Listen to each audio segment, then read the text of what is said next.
ମୁଁ ଶ୍ରୀ ଚନ୍ଦ୍ରଶେଖର ଦାସ, ପିତା ଲେଟ୍ ଚୈତନ୍ୟ ଦାସ, ଗ୍ରାମ ଧରପୁର। ଏଠି ଗ୍ରାମୋନ୍ନୟନ ବିଭାଗର ତ ଗୁଡ଼ିଏ ଟଙ୍କା ଆସିଥିଲା କାମ ହେବ ବୋଲିକି ସେଠି କ'ଣ ନା ସେ ପାଖରେ 2ଟା ବିଲ୍ଡିଂ ହେଲା, ଏ ପାଖରେ ଭୋଗ ମଣ୍ଡପ ହେଲା, ଏସବୁ ବି କାମ ହେଇଛି।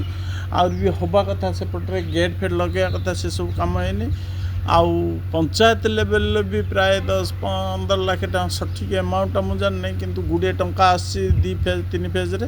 କିନ୍ତୁ କାମ ଏଠି ତ ମୁଁ ଆଗରୁ ଥରେ ନ୍ୟୁଜ୍ କରାଇଥିଲି, ସେଠି ଛାତରୁ ମାନେ ରଡ଼୍ ଦେଖା ହେଉଥିଲା, ମାନେ ଛାତ ପଡ଼ିଛି ଛାତର ରଡ଼୍ ଦେଖାଯାଉଛି। କାମ ଏତେ ନିମ୍ନମାନର, ଏ କାମ କଥା ଆଉ କହିହେବନି। ଆଉ ଏଠି ଜାଣିକି କଣ୍ଟ୍ରାକ୍ଟର ଆଉ ରାଜନେତାଙ୍କର ମଧୁଚନ୍ଦ୍ରିକା ଚାଲିଛି।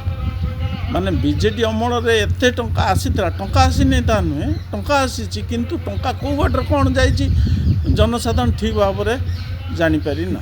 କାମ ଏଇପା 23-24ରେ ଯେଉଁ କାମଟା ହେଇଛି ଢଳେ 2,11,85 ଟଙ୍କାରେ, ସେ ଢଳେ ବି ଫାଟିଗଲାଣି। କେତେ କ'ଣ କି କାମ ହେଉଛି, ବର୍ଷେ 2 ବର୍ଷ ଭିତରେ ଫାଟି ଯାଉଛି। ଏଇ କାମ ଯେଉଁ ଠିକାଦାର କରୁଛି, ଆପଣ ତଦନ୍ତ କରୁଛନ୍ତି, ଦେଖୁଛନ୍ତି କି? କେହି ଏଠି ସେଇ ଧରଣର ଦେଖିବାର ନାହିଁ।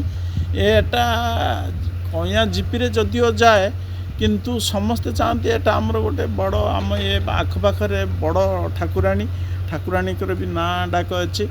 ଏଇ ଠାକୁରାଣୀ ପୀଠଟା କେମିତି ଉନ୍ନତି ହେବ, ସମସ୍ତଙ୍କର ଉଦ୍ଦେଶ୍ୟ ଥିଲେ ମଧ୍ୟ ଯେଉଁମାନେ କାମରେ ବାହାଲ ନେଇ କାମ କରୁଛନ୍ତି, ସେମାନଙ୍କର ଠିକ୍ ସେଇ ଧରଣର ଇଚ୍ଛାବୃତ୍ତି ନାହିଁ ଯେ ହଁ ମୁଁ ଗୋଟେ ମନ୍ଦିର ପାଖରେ କାମ କରୁଛି, କିଛି ଟିକେ ଭଲ କରିବି, ଇଏ କରିବି, ସେଇ ଧରଣର କିଛି ନାହିଁ।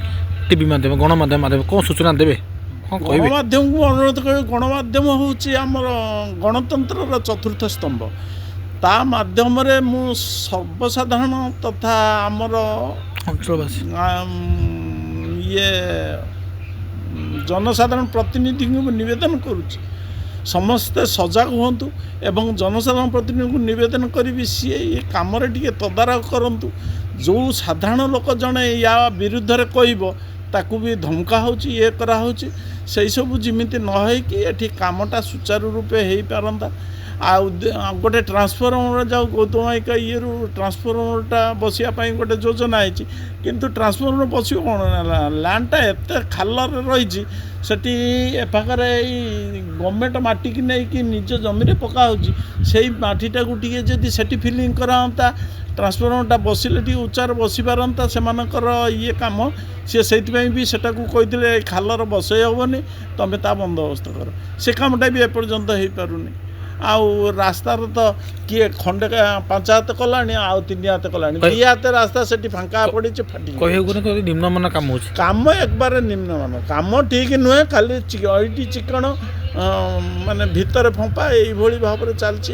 ଆଉ ସବୁଠାରୁ ବଡ଼ କଥା, ଯିଏ ଏଠି କିଏ କେଉଁ ବାଟରେ ଡ୍ରେନେଜ୍ ଡିପାର୍ଟମେଣ୍ଟରେ କାମ ହେଉଛି, ସିଏ ଆସିକି ଏଇଠି ବି ମାନେ ରହୁଛନ୍ତି। କାହିଁକିନା ସିଏ କଣ୍ଟ୍ରାକ୍ଟ ନେଇଛନ୍ତି କାମ କରାଇବେ, ସିଏ ତାଙ୍କର ଭଡ଼ାରେ ରହନ୍ତୁ। ସିଏ କାହିଁକି ଗଭର୍ଣ୍ଣମେଣ୍ଟ ନା ଠାକୁରଙ୍କ ପୀଠରେ ଘରକୁ ଅକ୍ତିଆର କରି ରହିବେ?